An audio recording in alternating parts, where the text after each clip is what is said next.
Hello. सलामुअलैकुम sir. वालेकुम सलाम। खैरियत? सर बस मैंने बताना था, मैंने पहले भी आपको बताया था कि उधर से मैंने कहा था कोई बात है मैंने करनी है, आपने कहा था बात नहीं करेंगे। तो मैंने बताना था कि सिर्फ इन्फॉर्मेशन देनी थी आपकी कि खान की तरफ से बड़े मुझे मैसेज थे कि जी हमारा पैचअप करा दें आपके साथ। आज तो उसने बहुत ही किए हैं मुझे मैसेज। अभी पॉसिबल है ना? नहीं ठीक है, मैं सिर्फ आपकी नज़र में बात। आसिफ जरदारी और मलिक रियाज की पुरानी फोन कॉल मंजर आम पर। मलिक रियाज आसिफ अली जरदारी को बता रहे हैं कि खान तस्फिया चाहते हैं, खान ने इन्हें उस रोज कई मैसेजेस भेजे हैं।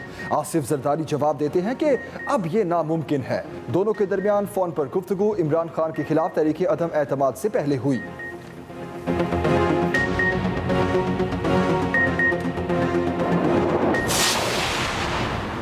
रहनुमा तहरीक इंसाफ शहबाज गिल का फ़ोन कॉल पर रद्द-ए-अमल। कहा, एक कारोबारी शख्स और एक इमरान खान का मुखालिफ सियासतदान आपस में बात कर रहे हैं जिसमें इमरान खान से मनसूब बातें की जा रही हैं, जिन बातों का हकीकत से कोई लेना देना नहीं।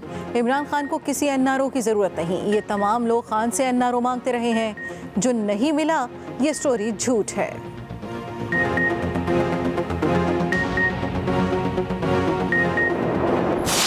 सुप्रीम कोर्ट को अदब से कहना चाहती हूँ, इस इंतशारी से, इस फितनेबाज से, इसकी सियासत से दूर रहे। आज ये और किसी को आवाजें नहीं दे रहा था क्योंकि नंबर बदल गया है, तो आज सुप्रीम कोर्ट में खत लेके चला गया है। जहां जहां इमरान फेल हो जाए वो इसकी मदद के लिए आए। क्या अदालतों का ये काम रह गया है? पहले ये मिन्नतें करके इदारों को सियासत में घसीटता है और फिर उन्हीं इदारों को गली चौराहों में गालियां निकालता है। अदब से कहना चाहती हूँ, सुप्रीम कोर्ट इमरान खान की सियासत से दूर रहे। अदालत को गैर जानिबदार रहना होगा। नायब सदर मुस्लिम लीग नून मरियम नवाज की दरखास्त। इमरान खान पर फार। कहा, नंबर बदल गया है इसलिए लॉन्ग मार्च नाकाम होने पर सुप्रीम कोर्ट को आवाज दे रहा है। क्या अदालतों का ये काम रह गया है कि जहां इमरान खान नाकाम हो वहां वो मदद के लिए आए? पहले मिन्नतें करके इदारों को सियासत में घसीटता है, फिर उन्हीं इदारों को गालियां देता है। आज इसका दूसरा लॉन्ग मार्च भी पूरी तरह नाकाम हो गया। ऑडियो लीक में अदम एतमाद के दौरान इमरान खान अपने दोस्त से मिन्नतें कर रहा था। जलसों में जरदारी को बंदूक के सामने रखता है, चुपके चुपके मिन्नतें करता है। बहावलपुर में जलसे से खिताब में मजीद कहा, जनूबी पंजाब को सूबा बनाने से मुतालिक इमरान खान ने झूठ बोला। आज वो ऑडियो लीक हुई है, उसने साजिश का भांडा ही फोड़ दिया है। कहता था कि इंटरनेशनल साजिश हो रही है। ओ भाई, उन लोगों को जिनको तुम गालियां निकालते थे, जिनको तुम बुरा भला कहते थे, आज उन्हीं से तुम अपनी हुकूमत बचाने की भीख मांग रहे थे। इमरान नियाजी, तुमने जितने टच देने थे दे दिए।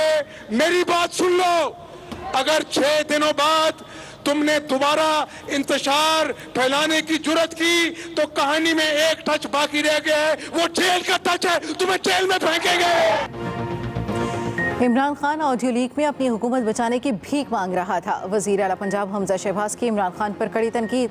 कहा, आज की ऑडियो लीक से तुम्हारा भांडा फूट गया। कहानी में टच जेल का रह गया है, अब तुम्हें जेल भेजेंगे।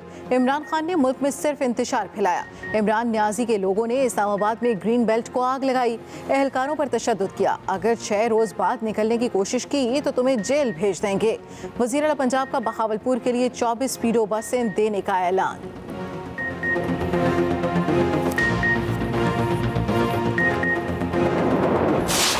अगर आप पुरअमन एहतजाज के दरवाजे रोकेंगे तो क्या हम घर में चुप करके बैठ जाएंगे और कबूल कर लेंगे इन सब को?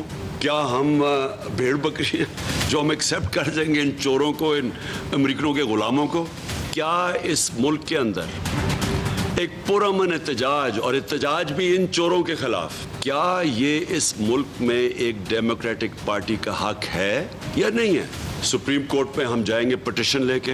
ये तो वो माफिया है जिसको सुप्रीम कोर्ट ने कहा था सिसिलियन माफिया। ये वो लोग हैं जो कि मुल्क लूटने आते हैं और फिर बाहर भाग जाते हैं। ये मुल्क जा रहा है तबाही की तरफ। इस मुल्क को बचाने के लिए सिर्फ हमने कोई ठेका नहीं लिया हुआ, ये सारी कौम का जिम्मेदारी है, ये इदारों की जिम्मेदारी है। जो ये सारा तमाशा देख रहे हैं, मैं अपनी जान कुर्बान कर दूंगा, मैं कभी इनको एक्सेप्ट नहीं करूंगा। इमरान खान का लॉन्ग मार्च रोके जाने के खिलाफ सुप्रीम कोर्ट जाने का ऐलान। कहा, हुकूमत ने लॉन्ग मार्च रोककर तौहीन अदालत की, पीर को पिटीशन दायर करेंगे। पुरअमन एहतजाज पर तशद्दुद किया, शेलिंग की, घरों पर छापे मारे। ऐसे हरबों के खिलाफ हर फोरम पर आवाज बुलंद करेंगे।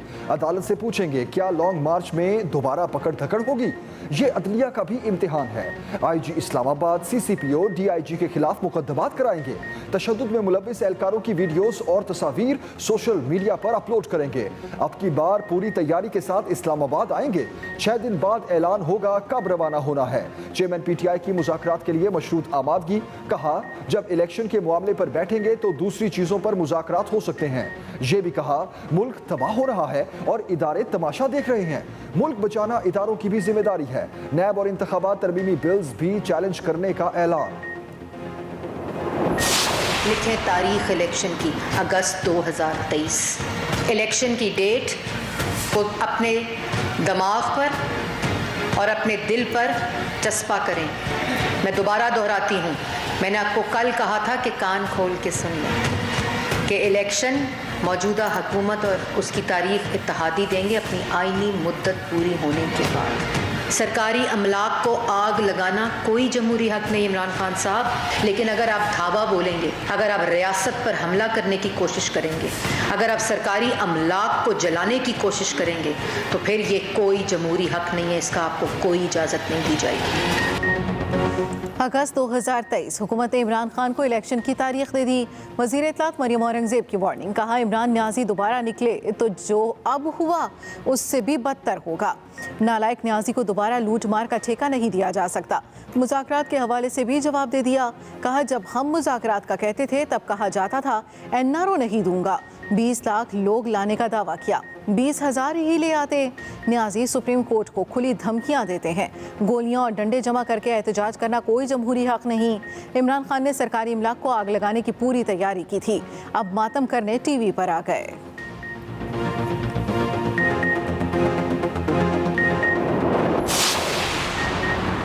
वज़ीर आज़म शहबाज शरीफ कहते हैं, बहसीयत अपोजिशन लीडर 2018 में चार्टर ऑफ इकॉनमी तजवीज़ किया था।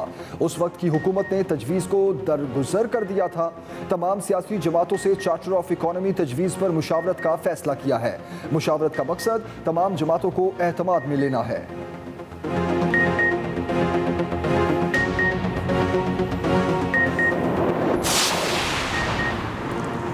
कप्तान की फिर मार्च की धमकी। हुकूमत ने भी कमर कस दी।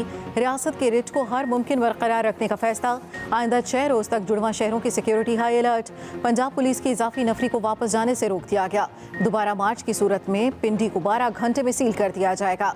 IG इस्लामाबाद अकबर नासिर खान की ज़ेर सदारत इजलास। इस्लामाबाद को महफूज बनाने का प्लान तैयार कर लिया गया। रेड जोन की सिक्योरिटी के लिए वाटर कैनन और APCs का इस्तेमाल किया जाएगा।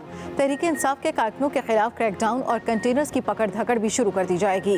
पंजाब हुकूमत ने मीनार पाकिस्तान में जलसों पर मुकम्मल पाबंदी लगा दी।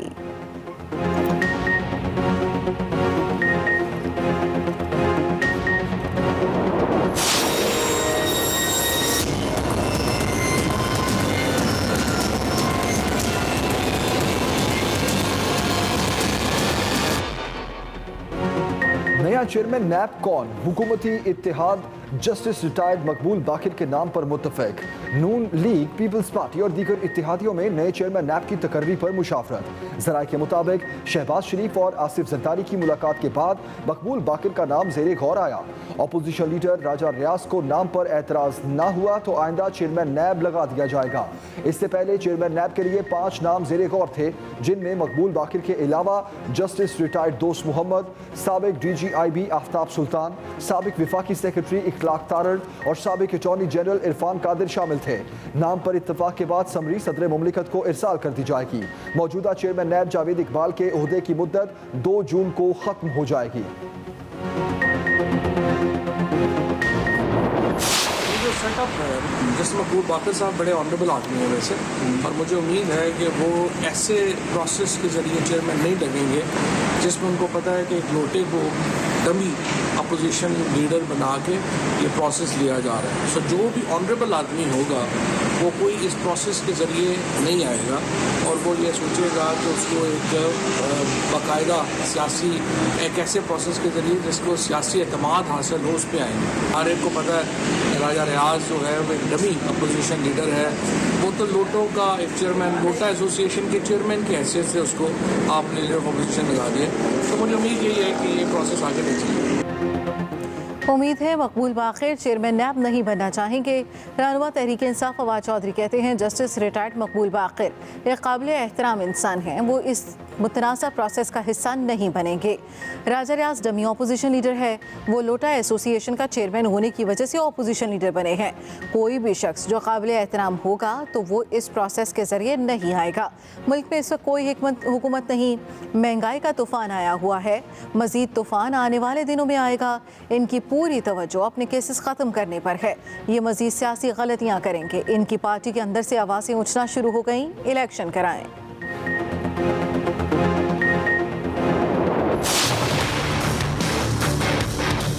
26 को इतना पेट्रोल बढ़ाया है तो मुझे नहीं लगता कि इतना मुनासिब होगा कि 2-4 दिन में फिर से बढ़ा दिया जाए, तो मेरे ख्याल से शायद नहीं बढ़ेगा। हुकूमत पाकिस्तान ये खर्चा बर्दाश्त करता तो उससे और ज़्यादा महंगाई आती रुपए के डीवैल्यू की होने की सूरत में। पेट्रोल बढ़ाने के बाद ना सिर्फ रुपए के अंदर काम आया है और 2-2.5 रुपए की कीमत बढ़ी है, कदर बढ़ी है, बल्कि स्टॉक मार्केट की भी एक अच्छी वो पोजीशन आई है। ना हम टैक्स लगाएंगे इसके ऊपर और ना हम पूरा अभी कॉस्ट भी रिकवर कर रहे हैं। तो जब ये बात करते हैं कि वो कहीं ये क्या हम कर रहे हैं, तो ये जो मेरे हाथ है वो इन्होंने बांधे हुए थे, ये मुआहिदा शौकत तरीन साहब और इमरान खान साहब ने किया था। 1 जून को पेट्रोल की कीमत में इजाफे का इम्कान नहीं, वजीर खजाना मिफ्ता इस्माइल ने बता दिया। कहा पेट्रोल की कीमत में इजाफे से रुपए की कदर में इस्तेहकाम आया, कीमतें ना बढ़ाते तो मुल्की मईशत पर मजीद दबाव आता। वजीर आजम सस्ता पेट्रोल स्कीम से 1 करोड़ 40 लाख लोग मुस्तफीद होंगे। IMF का कर्जा जून में मिलने का इम्कान है। हम शौकतरीन वाले फार्मूले पर अमल नहीं कर रहे। जिनकी आमदन 40,000 रुपए से कम है वो अपना शनाख्ती कार्ड नंबर 786 पर भेजें। तस्दीक के बाद 2,000 रुपए जून से मिलना शुरू हो जाएंगे। सऊदी अरब भी हमारी मजीद मदद करना चाहता है। रवा हफ्ते चीन से आलमी माली पैकेज की अच्छी खबर मिलेगी। बिजली महंगी करने की समरी अभी मेरे पास नहीं आई।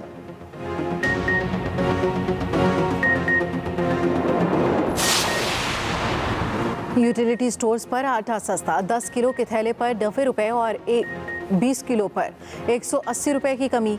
वजीर आज़म की हिदायत पर कीमतें कम की गईं। यूटिलिटी स्टोर्स पर 10 किलो आटे का थैला 400 और 20 किलो का थैला 800 रुपए का हो गया।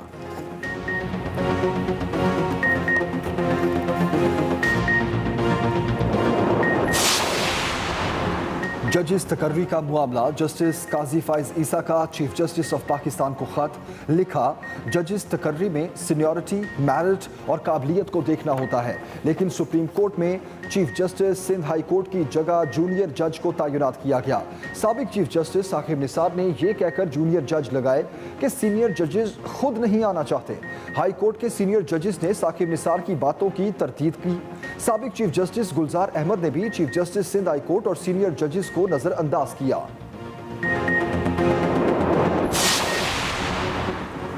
एक वोट की अक्सरियत का वजीर आजम और चीफ मिनिस्टर अपनी हुकूमत नहीं बचा सकते।